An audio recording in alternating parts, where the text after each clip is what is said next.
네, 일단 국민들의 분노가 청와대를 향하고 있다는 점 저희가 좀 소개해드리기에 앞서서 당장 오늘 있었던 국회 상황, 여야 정치권 상황 얘기해 보도록 하겠습니다.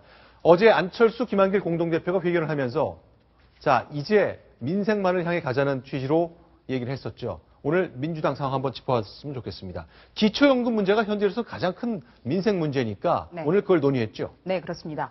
오늘 새정치민주연합이 의원총회를 열었습니다. 네. 바로 이 기초연금 문제를 처리하는 당론을 결정하기 위한 건데요. 네. 지금 정부 여당에서는 기초연금을 국민연금 가입 기간에 연계시켜서 차등 지급하는 방안을 제시를 한 상태입니다. 네. 이 부분을 받아들일지 말지 찬반 토론을 벌였습니다.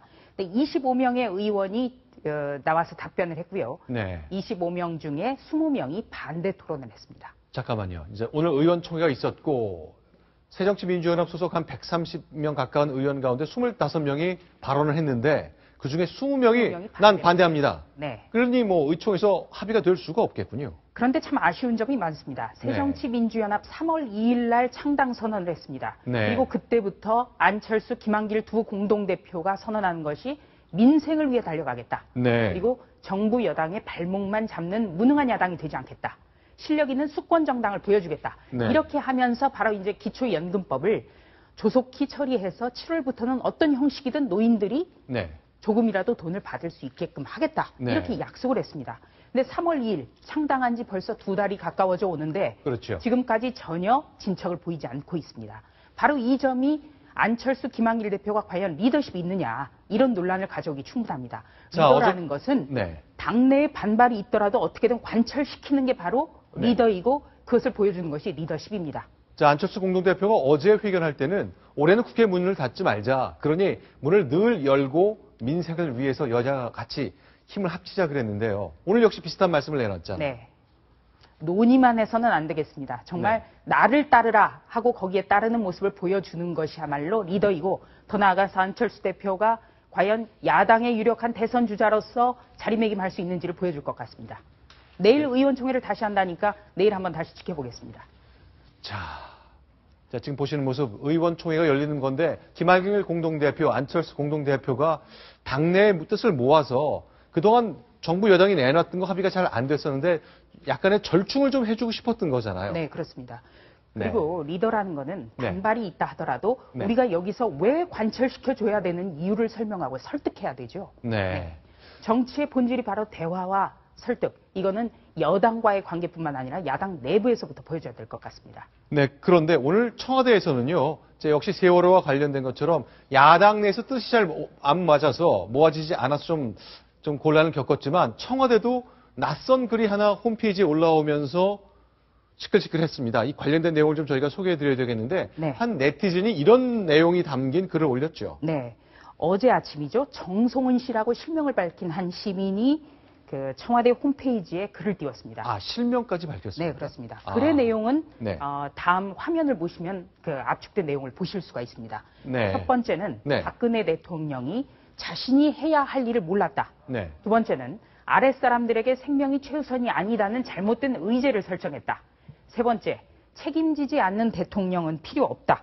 그러니까 대통령이 책임을 지고 물러나야 된다. 이 같은 내용을 띄웠습니다. 그런데 네. 만 하루가 지난 오늘 청와대에서 이 글은 사라졌습니다. 네. 민경욱 청와대 대변인이 브리핑을 했는데요. 이 글을 띄운 정모 씨가 다시 청와대 자유 게시판에 오늘 아침 글을 띄웠다. 삭제를 요청했다.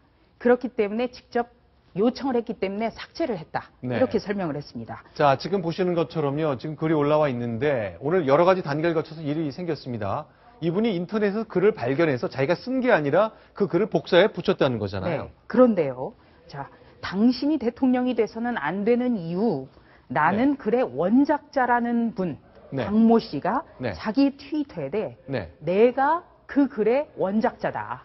그리고 그 정모 씨라는 사람은 나의 글을 복사를 해서 청와대 게시판에 올렸다. 네. 혹시 오해가 있을까봐 말씀드리는데 원작자는 나다.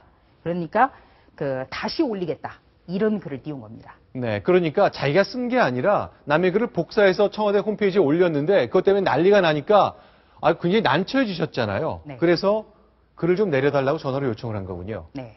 그러니까 청와대에서는 본인만 지울 수 있다는 설명을 듣고 관련 글을 삭제를 했다고 해명을 했는데요. 네. 바로 원작자는 따로 있다. 네. 그러면서 원작자는 내가 지워달라고 한 것이 아니고 내가 청와대 홈페이지에 직접 띄운 것이 아니다. 네. 다른 사람이 내 글을 옮겨다가 적은 것이다. 내가 다시 띄우겠다. 이런 네. 주장을 한 겁니다.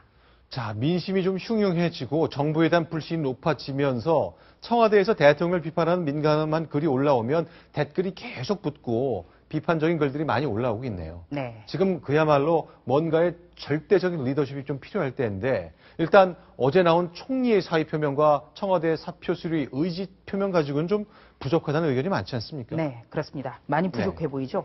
일단 어제 정홍원 국무총리가 이번 세월호 참사에 대해서 책임을 지고 사퇴하겠다. 이러고 사의 표명을 했고 박근혜 대통령 역시 사의를 받아들이겠다. 다만 사고 수습 때까지 총리는 역할을 한다.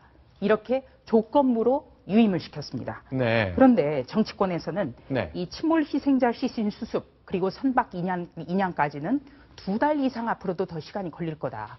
그렇다면 그때까지 정홍원 총리가 더 가는 것 아니냐. 이것과 함께 이 정 총리가 이 상황에서 수습해야 될 총리가 나는 그만두겠다고 한 것이 과연 책임 있는 모습이냐. 네. 이런 비판도 많습니다. 자, 그래서 그런지 물론 친 이명박계 의원입니다만 심재철 최고위원이 여당이지만 당황스럽다고 얘기를 했네요. 네, 오늘 최고위원회의 발언인데요.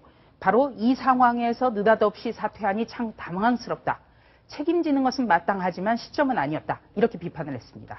네, 역시 친이계 의원입니다만 김영우 의원, 그러고 보니까 심재철, 김영우 모두 친이명박계 의원인데 비판적으로 얘기를 했는데요. 네. 친박계 의원은 잠잠한 가운데 라디오 인터뷰를 통해서 이렇게 얘기를 했습니다. 한번 같이 들어보시겠습니다. 제 개인적인 생각으로는 사실 오늘 임명장 받았지만은 내일 책임질 일 있으면 또 책임을 져야 되는 게 저는 마땅한 도리라고 봅니다. 이 장관이라고 하는 자리는 언제 장관이 되더라도 사실은 맡은 임무를 충실히 또 제대로 수행할 수 있는 사람이어야 된다 이렇게 생각합니다. 저는 뭐 대통령께서도 아마 적절한 시기에 그 사과 표명을 하지 않겠나. 대통령 내일 국무회의인데 아마 국민들 앞에 자신의 메시지를 전달할 수 있는 장이 하나 마련되는데요. 내일쯤에는 반드시 나와야 되겠죠? 네, 그렇습니다. 대통령이 아마도 네. 그 대국민 사과를 어느 정도 하지 않을까 이렇게 예상이 됩니다. 자, 노회찬 의원, 정의당의 노회찬 의원이 오늘 너무나 적나라한 말이어서 가슴 아플 정도의 얘기를 내놓았습니다. 한번 소개했으면 좋겠는데요. 네, 아주 지독한 말이죠. 노회찬 전 정의당 대표 발언인데요. 트위터에 띄운 겁니다. 네. 처음부터 식물 총리였다. 정홍원 총리 얘기입니다. 네, 진도 현장에서 물병을 맞고 승용차 피신하며 권위와 통솔력을 상실한 병든 식물이 되었다. 하는 일도 할 수 있는 일도 없는 유고 상태의 총리에게 책임 있게 수습하는 물러나라고 대통령이 직접 내각을 통할하라. 네. 자, 일단 현재 상황은 국무총리는 사의를 표명했고 청와대는 사표를 처리하겠다고 얘기를 해놨는데요. 이런 상황에서 정부 곧 떠날 총리가 내각을 장악해서 사태를 수습한다. 이거 잘 되는 겁니까? 어렵죠. 네. 그리고 지금 정홍원 국무총리가 아니라 누가 네. 총리라 할지라도 과연 책임 총리로서의 면모를 보여줄 수 있을까? 참 그거는 장담할 수 없다는 게 정치권의 대체적인 시각입니다. 모든 것을 박근혜 대통령이 모두 다 일일이 지시하고 주문하고 받아 적게 하는 마당에 과연 책임 총리로서 일을 할 수 있겠나? 네. 이런 지적입니다. 오늘 아침 동아일보도 사설을 통해서 아주 비판적인 얘기를 내놨습니다. 하나씩 소개해봤으면 좋겠습니다. 네, 저 사설은요. 오늘 새정치민주연합의 의원총회장에서도 굉장히 그 공감을 불렀던 사설입니다. 네. 네, 보실까요? 정부가 대통령이 어떤 대책을 발표해도 믿을 수 없게 됐다. 국민 한 사람 한 사람이 상주가 된 듯이 통곡하는 지금 국면, 총리의 사퇴로 수습될 상황이 결코 아니다 얘기했습니다.